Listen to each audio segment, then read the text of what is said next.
welcome to Horror Movie Talk's special The Haunting of Hill House Aftershow. On a normal episode, we would review and discuss one horror film in great detail, but for this series of 10 plus episodes on The Haunting of Hill House, we will have an opinionated and accidentally funny discussion on each episode of The Haunting of Hill House. Your expert hosts each week are Dr. Bryce Hanson, who holds a PhD in spookology, and me, Professor David Day, the foremost expert in scare no-nos. So, without further ado, let's get into The Haunting of Hill House After Show with Horror Movie Talk, Episode 4, The Twin Thing. So, we've got a great show for you today. As I said, we will be talking about Episode 4 of The Haunting of Hill House. We'll start out by giving a brief, very brief synopsis of the episode, and then we'll get into spoilers and talk about everything you would expect a after show to talk about. We'll take a deeper dive into what we liked. Pretty much just liked about this show. I didn't hate anything about it. So this episode, the synopsis for this episode is basically this is about the twins, Luke and Nell, but more precisely, this is really about Luke, because at the start of this series, we lost Nell. Nell is kind of the part of the mystery around which this family is trying to kind of unknowingly unravel as we progress through this series. So this is mostly about Luke and what he's gone through and kind of the demons he struggles with, quite literally. So with that, if you guys would like to check us out, you can do so by heading on over to our website. That's horrormovietalk.com. From there, you can find links to all of our social media. We have a really wonderful Horror Movie Talk Facebook group of a bunch of really nice, kind people who just want to talk about horror and share memes, and it's a really nice place that we try to keep free of spam. We post new episodes of our regular show every single Wednesday, so make sure to subscribe to us, and you can listen to us every single Wednesday. And if you'd like to call into the show, you can do so by calling our voicemail line at 682-253-4468. If you'd like to support us in some way for this free show that we produce at a loss to us, you can do so by heading over to patreon.com/horrormovietalk. And from there, we have a bunch of really nice perks that we refresh every week for our patrons. So thanks again, and let's get into spoilers.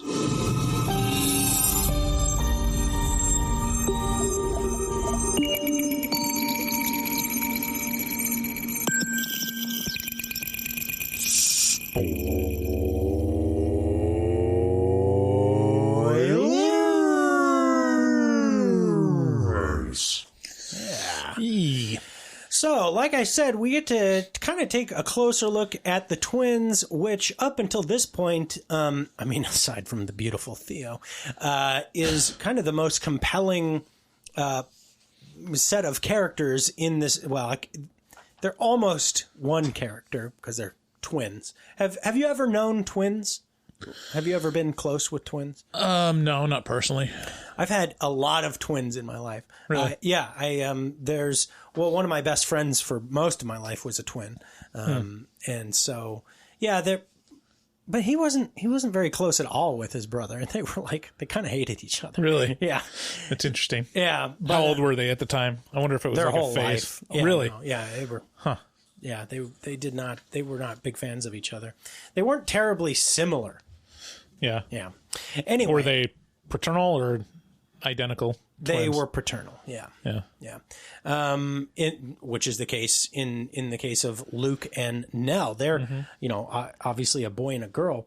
But at the start of this, Luke apparently has a ghost called Abigail that he talks to. And then it's not really alluded to again in this episode. That was kind of a strange start that I couldn't fully. Well, she was mentioned before. Tie into anything. Like, I think she's. Yeah, help I me think out in past episodes they mentioned that, or he's brought her up in the past before of like seeing a little girl, and they're like, no, there's no little girl in the woods. Yes. Yeah. This is his young self. Yeah. He's got this little ghost who he's friends with. Yeah, he's friends with. So then we kind of fast forward to him in today, right? As an addict, kind of a junkie, and he's at an AA meeting, and there's this is one of these signature Mike Flanagan moves where he doesn't show you, he has somebody tell the story for you, and that's somehow much more effective than actually going through the beats with like CGI or even regular effect, even what do you call them? Practical effects.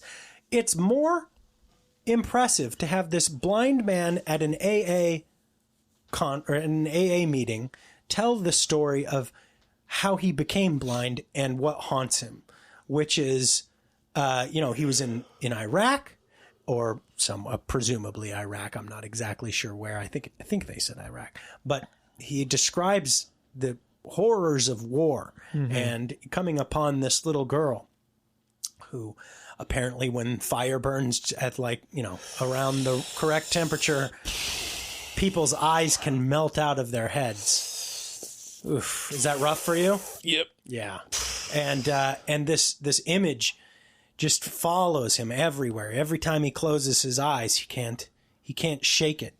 And imagine how much, think about that, how much edge it would take off if they just showed you special effects or like just a prosthetic face with someone's eyes melting out. You'd be like, oh, well, that's fake. Yeah. And then if they just tell you it's only your mind's eye that conjures it up and you make it much, much worse and more realistic It's making me feel ill.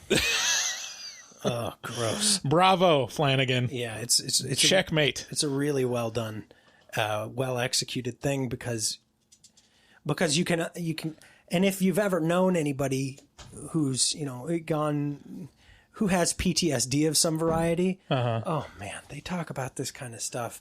Like I had a buddy who I didn't know terribly well, but, I was acquaintances with him in the Forest Service, and he had been an artilleryman in the Middle East where he just pulled the trigger on these big guns, thousands of times. And he's like, how many people did I kill? I won't ever know. Did I kill lots of people? How many of them were innocent? Probably a lot of them because of the statistics they have on So you're talking about artillery? Long range ordinances they're not accurate. They're famously not accurate. Yeah. And so he's the trigger man for this thing. And that dude had some fucking rough times. And so I get, this is a super effective thing in this AA meeting. Yeah. Where it's like, this is a real thing that people deal with all the time. I know people that are, I'm about 99% sure that they are pulling triggers and looking through a viewfinder of a camera and they get to watch people explode, either from bullets or from ordnance. We got to get off of this. I'm getting fucking it's woozy. Can you imagine how intense that would be? Just like, or worse, how mundane it might become. Anyways, war is hell. Moving on. So anyway, this is a real look at a real life AA meeting. This is what they look like. It shows Luke in the present day as an addict or recovering addict, and it kind of introduces him as he's receiving his 90-day chip, which has been mentioned in previous episodes, but we see him now, and we're kind of waiting for him to fall off the wagon because in previous episodes we've seen him stealing from Steven. Right. And it's very obvious, quote unquote, that he's relapsing. Yes. And he's there to steal money for drugs. Right. And kind of showing the backstory of that. Yeah, and it's kind of interesting because it delves into all these aspects of being human. Like, as a kid, Luke really used art to kind of express himself and get it out, right? Mm-hmm. His experience, he would experience something and then he'd draw about it. But then as an adult, he's clearly not doing that anymore. He has substituted drugs for the thing he uses to get it out or to get away from it, to escape his demons. He's switched off of being artistic and he has started, just Yeah, it's kind of like tragic because you see him as a little kid, and it makes you think like, I mean, you have a story in your mind about where addicts come from. Yeah. People homeless on the street that are, living day to day and trying to get their high. Like, well, what was their life before that led them to this point? And the answer is like, it's a lot of shit. Man. It's a lot of different stories. You can be like, in a, like a wealthy family. And just not get enough attention. And not get enough attention. No, seriously. That's not a fucking joke. No, yeah. I mean, you can be from like have the most horrific life of abuse and like tragedy, and it can all lead to the same place if you get addicted to drugs. Yeah, and I mean, and it makes you think about what you are or are not doing with your own kids, right? I'm constantly like thinking, okay, well, how might this fuck up my kid? Or what am I not doing that might be fucking them up?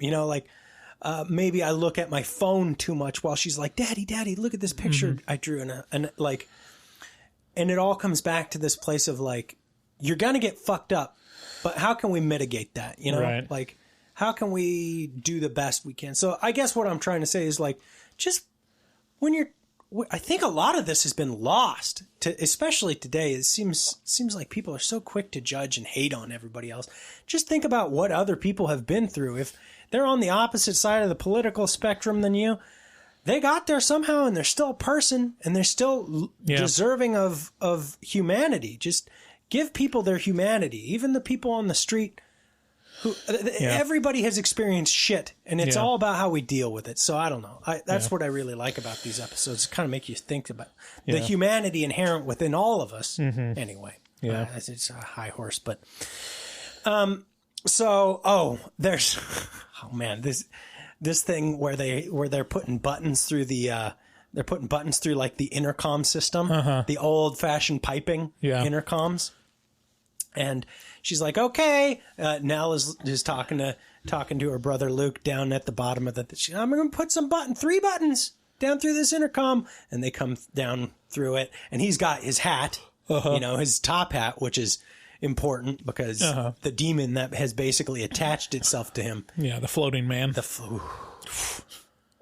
Man, there's so many good ghosts in this show, man. The floating man. Floating man, bent neck lady, the zombie under the house. Dude, the floating man, though, this sequence in this show of like you hear that tap, tap, tap in the hallway, and you're like, what the fuck? Something's walking real slow. It's a real accomplishment to show the ghost for an extended amount of time. And have it still be like, Jesus Christ. horrifying. Yeah. Oh, man. Yes. Where you're just like, oh, it's a man walking with the Oh, he's floating. And the cane, he's using the cane to propel himself. Oh! Anyway, so the third button doesn't make it down this thing. Like, I only got 2 buttons. That's my impression of little Luke. So cute. He's such an adorable little actor. I got 2 buttons. Where's the 3rd button? I don't know where they are. Yeah, and then so she comes running down to be like, what, are you sure you only... And they're talking, and while they talk, the 3rd button falls out. It's like, where's the 3rd button? Must have got stuck in there. Mm-hmm. Yeah, I bet it did. That's how it works. Mm-hmm. Let's see here. Oh, so one of the things that... So Luke has a relationship with a female in AA, or in his recovery program, and this woman is named Joey. And in the first scene where they're in the bunks, I've heard a lot of people say, if you keep an eye out in the background, there's a lot of fucking ghosts in this show that just are never mentioned or talked about. I never noticed this one, but you wrote it down. Yeah, Nell is actually behind Luke in a silhouette in the lower bunk as he's talking to Joey. Huh. And you just don't notice it because it's almost like it's a full bunk room. Right. Right? But it's not. It's an empty bunk room. But your mind just goes, oh, it's just a person back there. Right. But she's silhouetted, and she's there with him. And so that I thought that was kind of interesting. I finally caught one. I'm bad at that. Yeah. I mean, they're pretty like amorphous. It's not obvious, and that's what makes them good. If you like really keep your eye on the, I mean, I've seen like the edits where it does a compilation of them, and even then I'm like, what am I looking at? Without the context, it's hard to. Yeah. And then, anyway, so he's got this relationship with this girl named Joey. Yeah. And the head of the, recovery program is like, we kind of say don't have relationships for the first year because it, fucks you up and you need to be relying on yourself kind of thing. And they're insistent that they don't have a relationship. They're just friends. But then she kind of redrives the point home. She's like, yeah, but you're friends. That is a relationship. Right. No, none of that. Like, you can be close. You can be close acquaintances, but that's as close as you should be. Which is kind of weird because, like, I don't know, it feels like research or knowledge around addiction points to not that.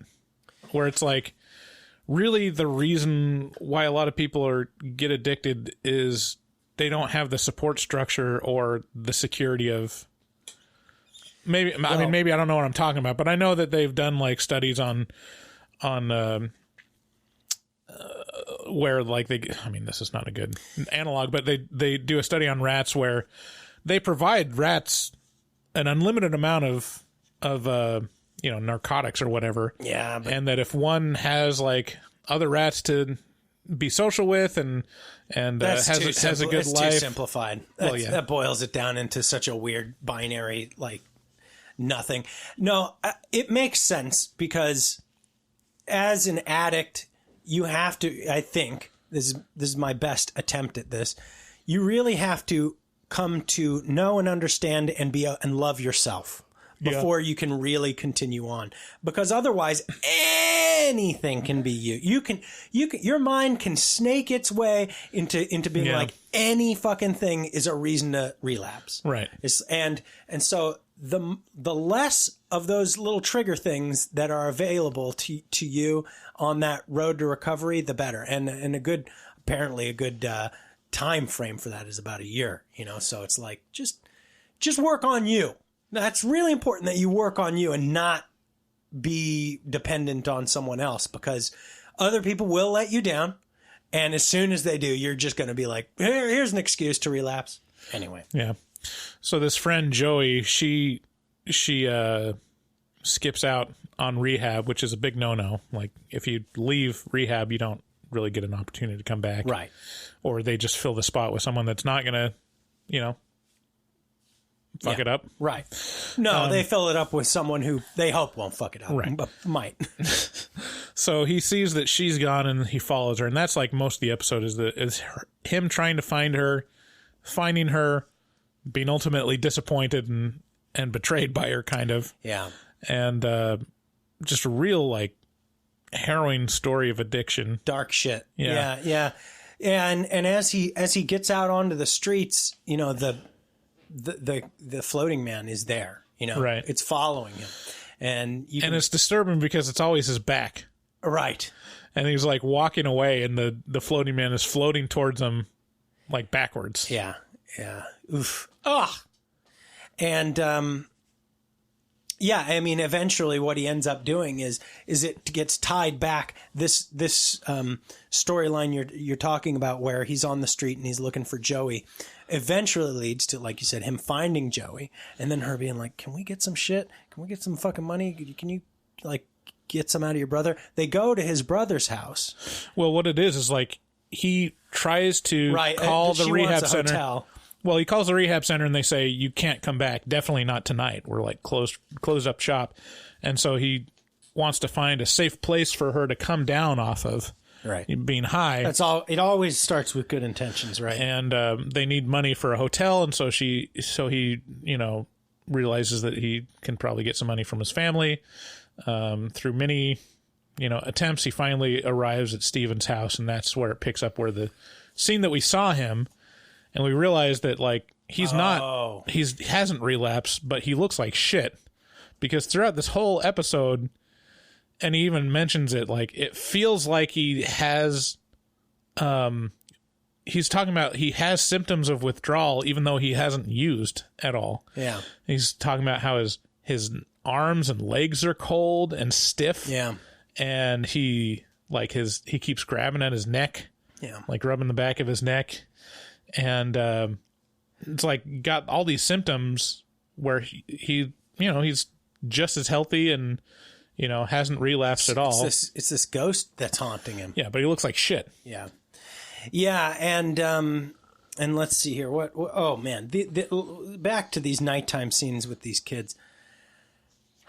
I know I've already said this, but the casting in this is just superb. Like they all such spot on. Like the actors and the children actors are all matched up so well to each other. It's astonishing to me they aren't all somehow related to each other. But these nighttime scenes are harrowing. Yeah. Where this floating man comes in and like hovers over Nell at night as she sleeps. Oh, it makes me want to. Just makes me want to throw up. It's so fucking scary. And also it oh man, I can't. Have you had these things where you were a little kid and you're like trying to hide under your bed and you're like trying to be quiet, or you're trying to hide somewhere and you're just mortified beyond belief and you're trying to be quiet, but somehow your breathing is like have you had that? I mean, I feel like I have an inkling of that, but I can't remember specifically. This pulls it off so well. Yeah. This is exactly what I remember experiencing, and I can't remember the situations. I think maybe the closest analogous situation for me is when me and my friends would sneak out at night during a sleepover. It'd be like midnight or 1. Yeah. And that was always the goal of like, well, we got to sneak out and go do something. Yeah. You're like, we're got to go egg a house. And we never actually have the balls to do it. Yeah. We take some eggs out. And I think one time we even like ended up just... You never egged a We house? did. Okay. We did. I mean, I don't think I ever actually threw an egg. That makes sense. Because it's me. You fucking patsy. But I remember the first time it was with Kevin. Kevin will eventually be on this podcast, I'm sure. Yeah. I asked him recently, and he's like too paranoid about COVID right now. Oh, okay. Fair enough. But You could have him on over the phone. Could. Yeah. One of the first times we snuck out, we ended up egging Kevin's house. This is the perfect crime. No one would guess that we egged his own house. Yeah, because it's retarded. Yeah. But I remember like sneaking out and being like out or walking down to like the closest school, and we're just paranoid that someone was going to see us and call the police on us. Yeah. Yeah. And never happened. I think maybe once or twice. Oh man, I had the police called on me a lot. Yeah. Yeah. Man, what is it about being like a preteen boy, and just having everyone super suspicious of your activities? Oh yeah. Well, it feels very normal for a preteen kid, Right. Yeah. I mean, yeah. So moving on. In this episode, Steve is a real dick. The older brother is just endlessly douchey. It shows him going to dinner with Steven and his wife in kind of a flashback. And I think he has 30 days. It was like his 30 days chip. And kind of celebrating, and Steven is like, he does not give a fuck because he has no faith in his brother, apparently. And I understand this viewpoint, like, very well. It's like, because addicts just endlessly disappoint you if you hang your happiness or your sadness on their success, them succeeding. Yeah. It can only go bad. Yeah. So, I mean, Jesus. Wow. Something's happening up there. Keep going. So, sorry, my kids are having the apocalypse upstairs. So, I mean, yeah, like, he takes Joey and him to dinner, and like Steven's like, yeah, she seems like a con artist. Yeah. And you're a constant disappointment, so I'm just waiting to be disappointed again. You're just a real fuck up. And Luke is like, well, thanks, man. Thanks. Thanks a lot. This is really aiding in my recovery. This is really what I needed. Just reminded how much of a piece of shit I am. All right, see you later, bud. Yeah.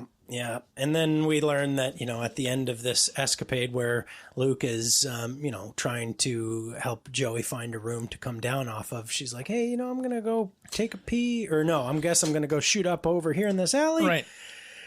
And then I'll be right back. Can I have the money or something like that? Yeah, that's the thing. Like, she runs with the money.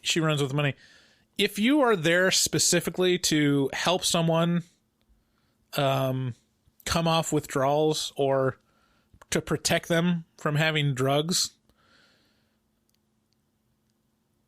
like, wouldn't that be your time to just be like, no, you're not going to go have another bump. Like, that's not what we're here for. You can't control other people, man. You really can't. I mean, yeah, she's going to throw a fit and whatnot, but you don't have to give her money and say, okay, I'll be right here. Oh, yeah. There's a big difference between, being an enabler and being, just somebody who's like, no, don't do that. Yeah, he doesn't have to enable her, but he loves her. Yeah, he seems to be more like the former. He's kind of enabling her. Yeah, and so now he's alone. He's out on the streets. The man's just right there behind him. The man kind of Right. kind of symbolizes his addiction. It's like, right. It's just here it comes. It's just inevitable. It's gonna get you. And he's got this little ritual, this little thing where he's like, you touch 7 rocks. And that stands for each person in our family. 1, 2, 3, 4, and you got to count them. 1, 2, 3, 4, 5, 6, 7. 1, 2, 3, 4, 5, 6, 7. And this is a little totem ritual thing. Oh man, I did this shit endlessly as a kid. I would always try and make sense of the world through things that I thought I had control over. I thought they had some sort of magic to somehow give me good luck or give me did you do that as a kid? I'm sure I did. I can't remember specifically, but there's something that I love about movies or shows that can really tap into this kid logic, or kid behavior. Like it's it's kind of great. Yeah. Stand By Me. Recently, I watched Cop Car. Have you ever seen that movie? Mm-mm. Oh man, that movie's great. Why? Just because. So, I mean, it's played up a little, but also it's one of the funniest movies in terms of kid logic because it has these 2 boys. They're like 9 or 10, maybe. And they decide to go run away. Mm-hmm. And so they run away and, they're obviously very ill prepared because they don't know what they're doing. Yeah. And they're walking away and in their exploits, they come across an abandoned cop car. Okay. That still has the keys in it. Whoa. And they end up taking it. Of course. And running away. And then it's revealed that Kevin Bacon, the cop attached to the cop car, just murdered someone and buried the body. Now he doesn't have his cop car. Oh, shit. And so it's like kind of a chase movie where he's trying to track down these kids. And these kids, the whole time, are like in their own fantasy world and like coming up with their, like, well... Yeah. Doing kid shit. Yeah. Hardcore kid They shit. don't understand, like, well, what if an adult sees us? I'm like, we're in a cop car. We can just tell them that we're police. Yeah. Yeah. They have to do what we tell them to do. It's like... That's super kid logic. Yeah. You would really like The Hunt for Wilder People. Oh, yeah? Yeah, it has Sam O'Neill in it. Yeah, I saw the preview for it. I think it's Taika Waititi's first feature-length film. One of them. And man, this is like my feel-good movie that I enjoy watching. Did you ever read that book, The Wasp Factory? No. Oh man, it's very very that kid logic stuff. Anyway, so and then finally we have the realization that Nell is dead, and that's how we end out this episode. And then he because they talk about the twin thing. The episode is like being able to either, you've heard about it before, either feel what the other twin is feeling, or kind of intuit what's going on with them, or knowing that they're going to call you, kind of thing. Mm-hmm. And so this whole time while he's talking about, and it's really like kind of disturbing. He's talking about, oh, my legs and my arms just feel like really, really like sore and tight. Yeah. And then you yourself. Shit, I didn't even make this connection. Oh, really? Yeah, me the whole time, like, yeah, you're feeling rigor mortis from your sister that's dead. And, like, grabbing his neck, it's because she hung herself. I didn't even make that connection. That's Really? incredible. Yeah. Wow, that makes it so much better. Yeah. Wow. Well, what a great way to end this. Well, thank you so much for listening to this episode of Horror Movie Talk After Show for The Haunting of Hill House. Make sure to subscribe and share this podcast with a friend, as that is how we grow. We do produce a free podcast, so if you'd like to support us, head on over to our Patreon at patreon.com/horrormovietalk. We have all kinds of perks and benefits on a weekly basis for you to take part in, and so you really get to support us and get something out of it too.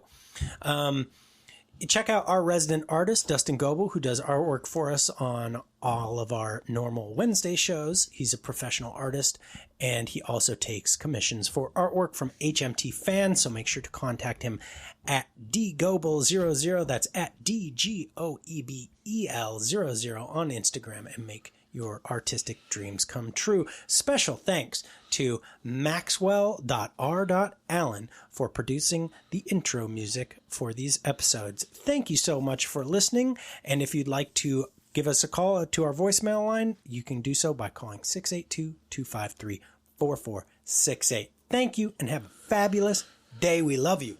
Bye-bye. Bye.